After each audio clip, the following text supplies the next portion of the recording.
तो चलिए आज के इतिहास की कड़ी में यानी कि महाराष्ट्र से जुड़े हुए इतिहासों पर जो हमारी सीरीज चल रही है, उस सीरीज में आज हम जानेंगे कि कैसे दिल्ली में मुगल बादशाह को हराकर बाजीराव पीछे हट जाते हैं और क्यों हटते हैं। छत्रपति शिवाजी ने 26 साल औरंगजेब को कैसे छकाया, उन सारी कहानियों पर आज हम थोड़ा नज़र डालेंगे।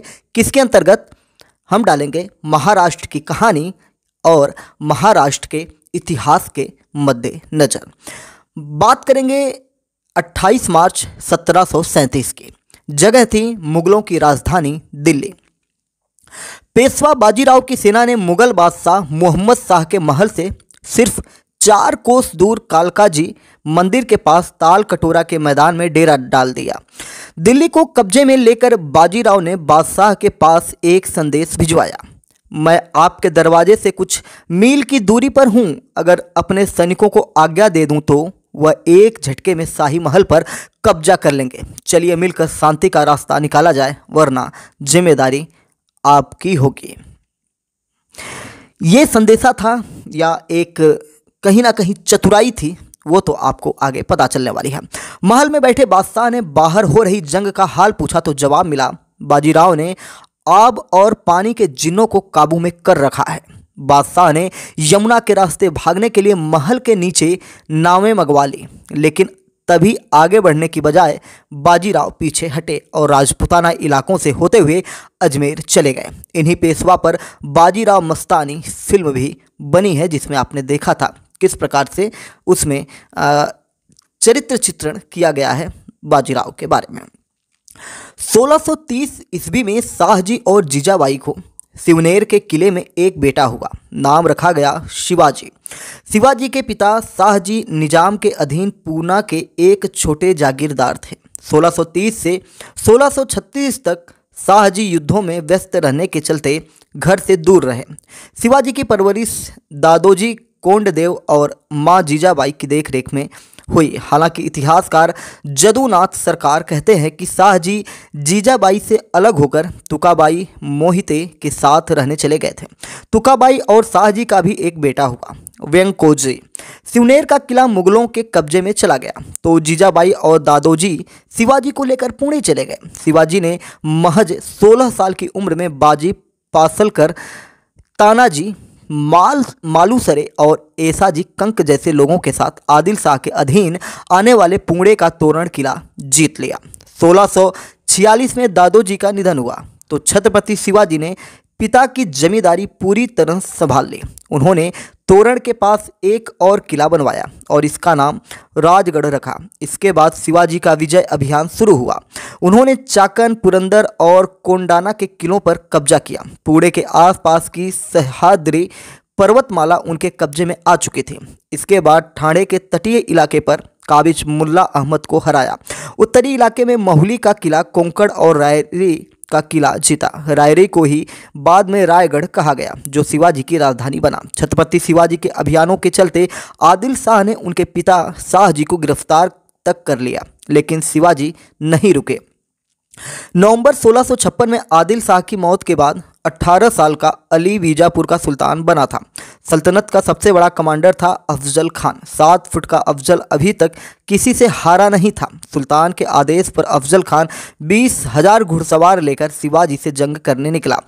अब तक शिवाजी ने इतनी बड़ी सेना से युद्ध नहीं लड़ा था।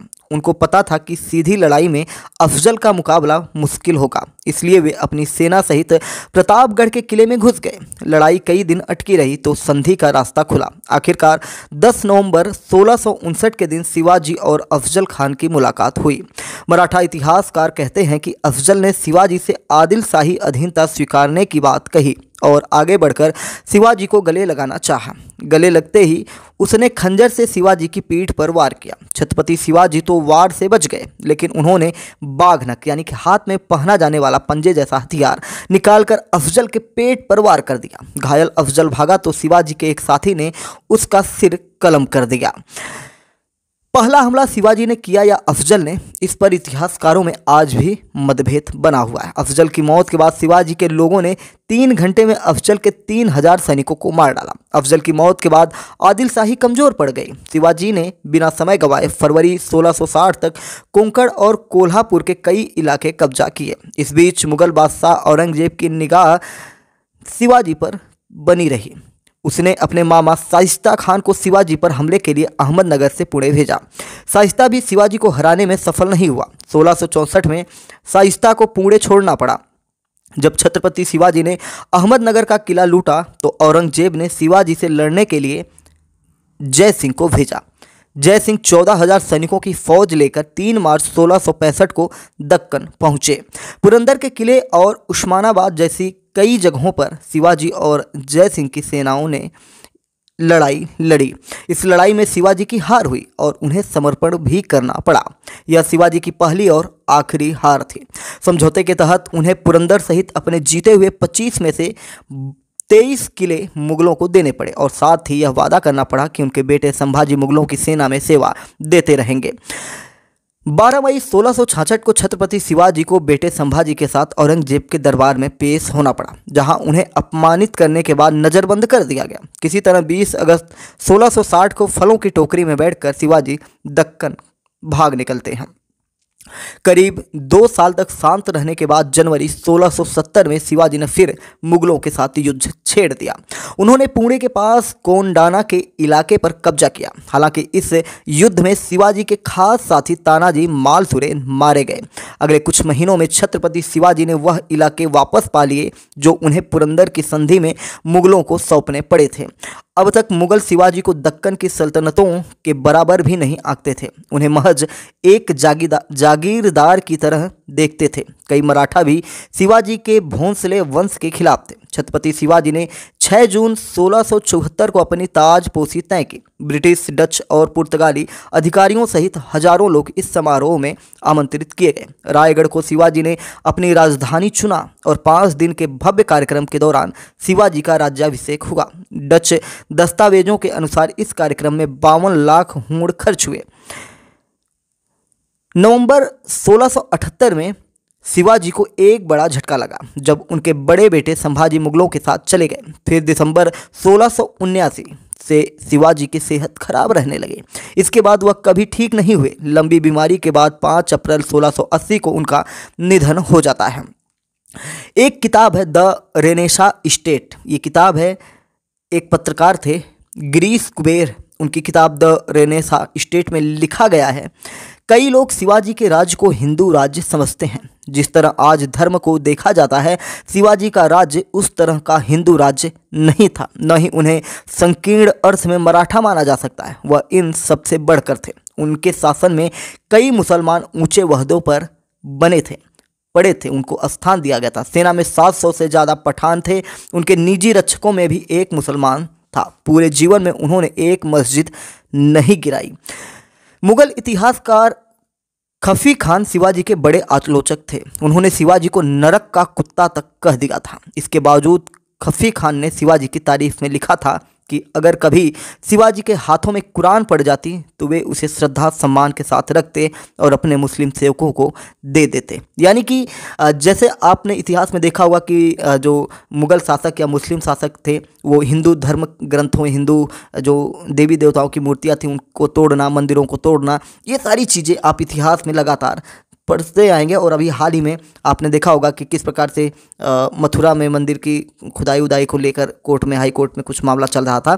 तो अभी भी भारत में मुगलों द्वारा किए गए जो आक्रांता थे, उनके द्वारा किए गए अत्याचारों के कहीं ना कहीं न्याय के लिए हिंदू जो है वो कोर्ट की शरण में है। लेकिन उस समय भी शिवाजी के बारे में ऐसी बातें मुस्लिम इतिहासकारों द्वारा, जो खफी खान था वो शिवाजी का बहुत बड़ा एक तरह से उनके बारे में बुरा लिखता था, नरक का कुत्ता तक कह दिया था। लेकिन वो भी कहता है कि शिवाजी अगर उनके हाथों में कुरान पड़ती तो वो अपने पठान सैनिकों को दे देते या जो भी मुस्लिम धर्म से जुड़े हुए लोग थे। यानी कि वो हिंदू धर्म से थे लेकिन इस्लाम धर्म या किसी भी गैर धर्म के बारे में बुरा नहीं सोच सकते थे। ना ही उन्होंने अपने जीवन में एक भी मस्जिद गिराई थी। छत्रपति शिवाजी के निधन के बाद उनके बेटे संभाजी ने रायगढ़ की सत्ता संभाल ली। शिवाजी की मौत के 2 महीने बाद ही औरंगजेब ने मराठा साम्राज्य पर हमला करने के लिए 2 लाख सैनिकों की फौज भेजी। संभाजी का खजाना खाली था, सेना भी घटकर सिर्फ 30,000 की रह गई थी। संभाजी में अपने पिता की तरह मराठाओं को एकजुट रखने का कौशल था या नहीं, इस पर विचार करना होगा। उनके कई अपने लोग भी औरंगजेब की जासूसी करने लगे थे। फरवरी 1689 में कोंकण इलाके में एक जंग के दौरान मुगलों ने संभाजी और उनके 25 साथियों को पकड़ लिया। कहा जाता है कि उन्हें अहमदनगर के बहादुरगढ़ ले जाकर औरंगजेब के सामने झुकने को कहा गया। उनकी जीभ काट दी गई और जिंदा रहने के लिए इस्लाम कबूलने की शर्त रखी गई। संभाजी ने इस शर्त के जवाब में कागज पर लिखा, अगर बादशाह अपनी बेटी की शादी उनसे कर दे तो वह इस्लाम अपना लेंगे। इस जवाब पर औरंगजेब भड़क जाता है। फिर 11 मार्च 1689 को पुणे के पास तुलापुर में उनका सिर कलम करवा दिया। बाद में मराठों ने उनके शरीर को सिलकर उनका अंतिम संस्कार किया था। संभाजी की मृत्यु के बाद मुगलों ने शिवाजी के बड़े बेटे साहू जी को कैद कर लिया था। इधर नए पेशवा बने राजा राम को मुगलों ने अपनी जान बचाने के लिए तमिलनाडु के जिंजी की तरफ भागना पड़ा। इस दौरान करीब 10 साल राजा राम के 2 कमांडर शांताजी घोरपड़े और धानाजी जाधव ने मराठा साम्राज्य चलाया। इधर बूढ़े हो चले औरंगजेब की विरासत के लिए बेटों में तलवारें खिंच गई थीं। 26 साल चली लड़ाई से थका हुआ औरंगजेब अब समझ चुका था कि मराठा विजय का उसका सपना पूरा नहीं होगा। 3 मार्च 1707 को 88 साल की उम्र में उसकी मौत हो जाती है। साल 1700 में राजा राम के बाद उनकी विधवा ताराबाई अपने बेटे शिवाजी द्वितीय को राजा बनाना चाहती थी, लेकिन वह कामयाब नहीं हुई। इधर औरंगजेब के बेटे आजम शाह ने शिवाजी के बेटे साहू जी को जेल से रिहा कर दिया। शर्त यह थी कि साहू जी मुगलों के लिए काम करेंगे। जनवरी 1708 में साहू जी सत्ता पर काबिज हो गए। कई इतिहासकार लिखते हैं कि साहू जी के सत्ता पर काबिज होने के बावजूद उन्हें मुगलों का दरबारी समझा जा रहा था। उनके अपने लोग मुगलों के लिए उनकी जासूसी करने लगे थे। ऐसे में साहू जी की नज़र अपने एक वफादार पर पड़ी, बालाजी विश्वनाथ।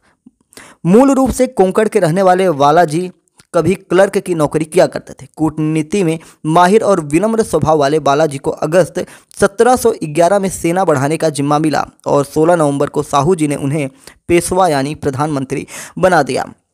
हालांकि सिर्फ 9 साल की पेशवाई के बाद 12 अप्रैल 1720 को बालाजी की बीमारी से मृत्यु हो गई। इसके बाद का दौर बालाजी के बेटे बाजीराव प्रथम का था। वह मराठा योद्धा जिसने दिल्ली की छाती पर मराठा ध्वज लहराया। 1720 में बालाजी की मौत के तुरंत बाद साहू जी ने 20 साल के बाजीराव को पेशवा बना दिया। इस समय तक मुगल और निजाम फिर से एकजुट हो चुके थे। पेशवा बाजीराव ने अपने 40 साल के जीवन में 41 लड़ाइयाँ लड़ी और सभी में जीते हासिल किए। गिरीश कुबेर अपनी किताब में लिखते हैं, इतिहास में ऐसा कोई शिवाजी से मेल खाता हो वह पेशवा बाजीराव थे, यानी शिवाजी इक्वल टू बाजीराव। महाराष्ट्र के महानतम सेनापतियों में से एक बाजीराव की तुलना नेपोलियन बोनापार्ट से की जा सकती है। इतिहासकार जेम्स ग्रांट डफ ने अपनी किताब अ हिस्ट्री ऑफ मराठाज में लिखा कि बुद्धिमान ब्राह्मण बाजीराव के पास 2 चीज़ें थीं, योजनाएं बनाने के लिए सिर और उनका क्रियान्वयन करने के लिए हाथ। बाजीराव अपने घुड़सवारों का दस्ता लेकर दुश्मन पर बहुत तेजी से हमला करने के लिए जाने जाते थे। जदुनाथ सरकार लिखते हैं, बाजीराव स्वर्ग से जन्मे घुड़सवार सेनानायक थे। उनके जैसा न कोई उनके पहले हुआ और न बाद में। बाजीराव ने मुगलों के खिलाफ मराठाओं और राजपूत राजाओं को एकजुट किया। दक्कन के मुगल गवर्नर निजामुल मुल्क आशफ जाह ने बाजीराव को रोकने की कोशिश की, लेकिन उसे मुंह की खानी पड़ी।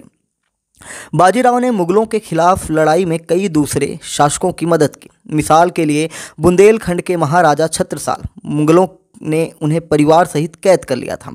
उन्होंने बाजीराव से मदद मांगी। बाजीराव ने उन्हें उनका राज वापस दिलाया। बदले में उन्हें छत्रसाल से 2 उपहार मिले, एक बहुत बड़ी जागीर और दूसरी उनकी प्रेमिका मस्तानी। ये कहानी आप सिनेमा की स्क्रीन पर देख चुके होंगे। जिनके प्यार में पागल थे बाजीराव।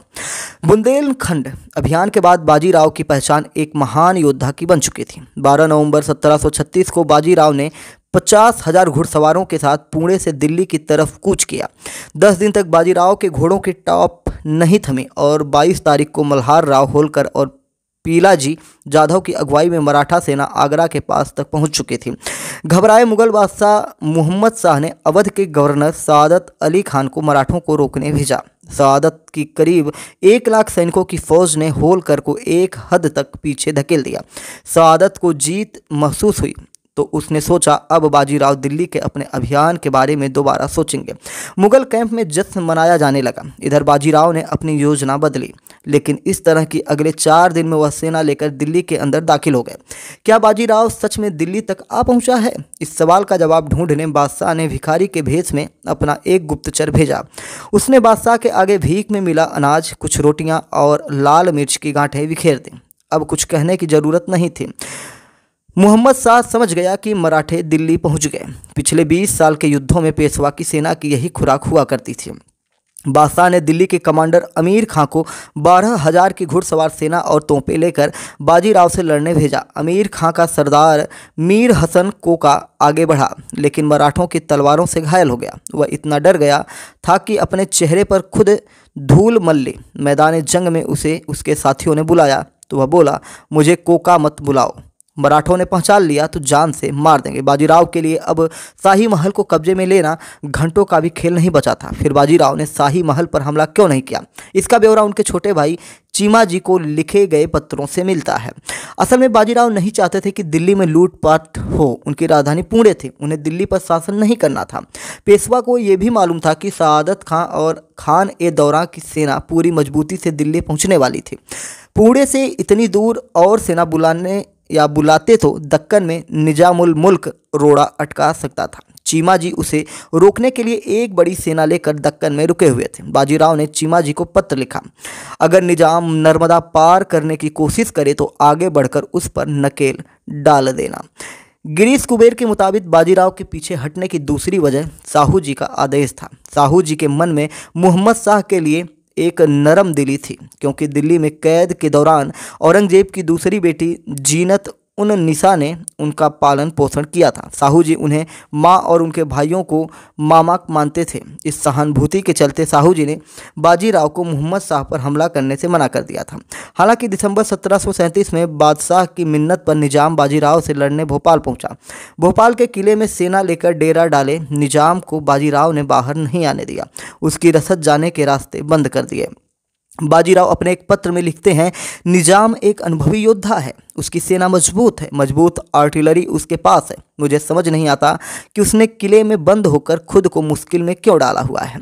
आखिरकार 7 जनवरी 1739 के दिन निजाम को बाजीराव से संधि करनी पड़ी। निजाम ने हर्जाने के तौर पर बाजीराव को 50 लाख रुपए और नर्मदा के आसपास का एक बड़ा इलाका दिया। यह बाजीराव की आखिरी लड़ाई थी। इस जंग के कुछ महीने बाद अचानक 28 अप्रैल 1740 को लू लगने या किसी तरह के बुखार से बाजीराव की मृत्यु हो गई।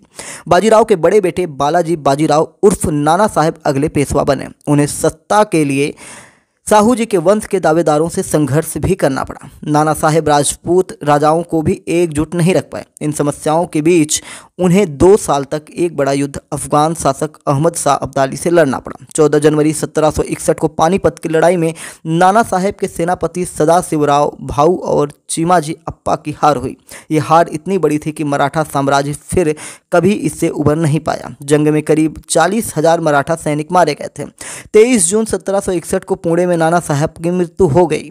नाना साहेब के बाद 1772 तक उनके बेटे माधवराव पेशवा थे। इस दौरान उन्हें अपने चाचा रघुनाथ राव से सत्ता का संघर्ष करना पड़ा।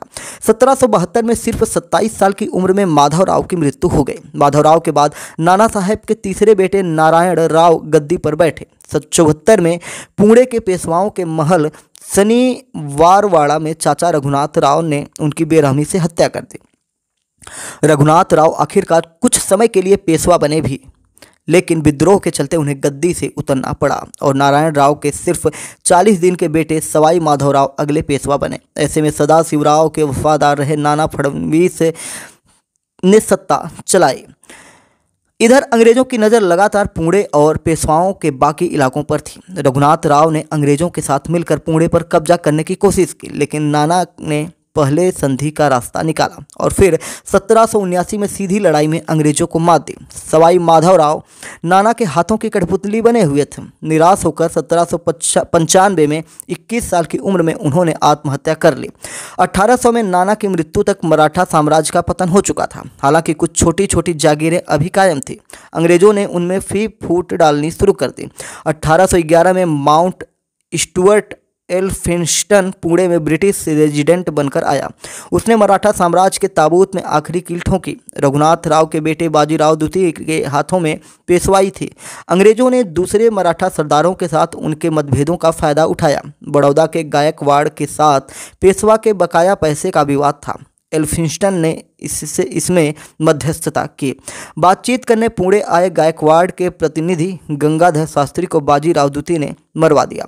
एल्फिंस्टन को मौका मिल गया और उसने 8 मई 1816 को पुणे की घेराबंदी करके बाजीराव द्वितीय को आत्मसमर्पण के लिए मजबूर कर दिया।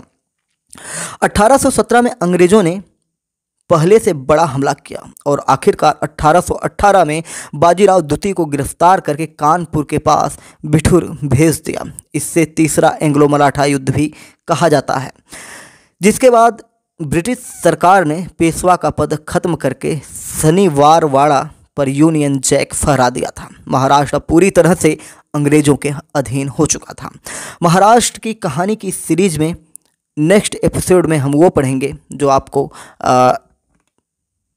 इतिहास से लबालब सराबोर कर देगा। देश में महाराष्ट्र की इम्पोर्टेंस क्या है, महाराष्ट्र मुंबई की इम्पोर्टेंस क्या है, यहाँ कौन से बड़े आंदोलन खड़े हुए और किन व्यक्ति विशेषों ने, शख्सियतों ने योगदान दिया, सभी के बारे में अब धीरे धीरे चर्चा करेंगे, जिससे आपको सारी चीज़ें पता चल सके कि हमारा प्यारा महाराष्ट्र कैसा है। महाराष्ट्र भारत की जान है, आर्थिक राजधानी है।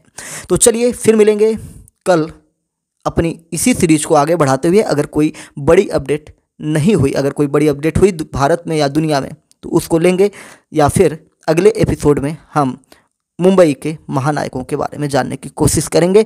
चलिए, चैनल पर अगर आप आ चुके हैं, यहाँ तक पहुँच चुके हैं, तो आप समझ चुके होंगे कि MPS हिंदी आपको कितनी मजबूती से चीज़ें प्रोवाइड करवा रहा है। भले ही हम एक दिन में एक ही वीडियो आपको प्रोवाइड करवाते हैं, लेकिन उस वीडियो में कंटेंट जो होता है पावरफुल होता है, उसमें विश्वसनीयता होती है और आपके काम की चीज़ें होती हैं, इधर उधर की बातें नहीं होती हैं। तो इसके लिए हमारे साथ जुड़ना पड़ेगा कि आगे के एपिसोड हैं या आगे और भी चीज़ें हैं जो देश दुनिया में चल रही हैं, उनके बारे में जानने के लिए आपको MPS हिंदी को सब्सक्राइब करना होगा। सब्सक्रिप्शन बिल्कुल फ्री है।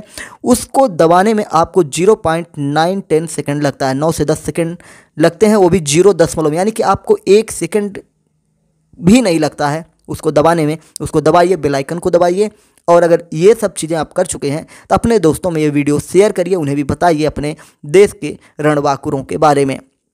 असली कहानी उनको बताइए कि असली इतिहास है क्या।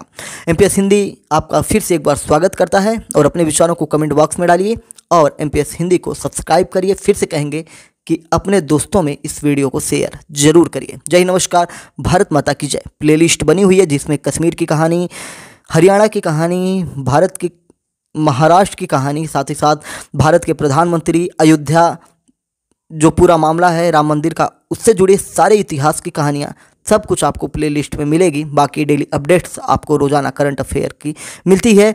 हमारे वेरीफाइड फेसबुक अकाउंट पर भी आप जा सकते हैं, अविनाश पाठक मोहन। यूट्यूब पर ही लिंक है, वहाँ से डायरेक्ट आप जा सकते हैं। ट्विटर पर जा सकते हैं, इंस्टा पर जा सकते हैं। फिलहाल आप फेसबुक पर जुड़ेंगे तो ज़्यादा बेहतर होगा, क्योंकि वहाँ पे अपडेट आपको कुछ ना कुछ रोजाना मिलते रहते हैं। जय नमस्कार, भारत माता की जय।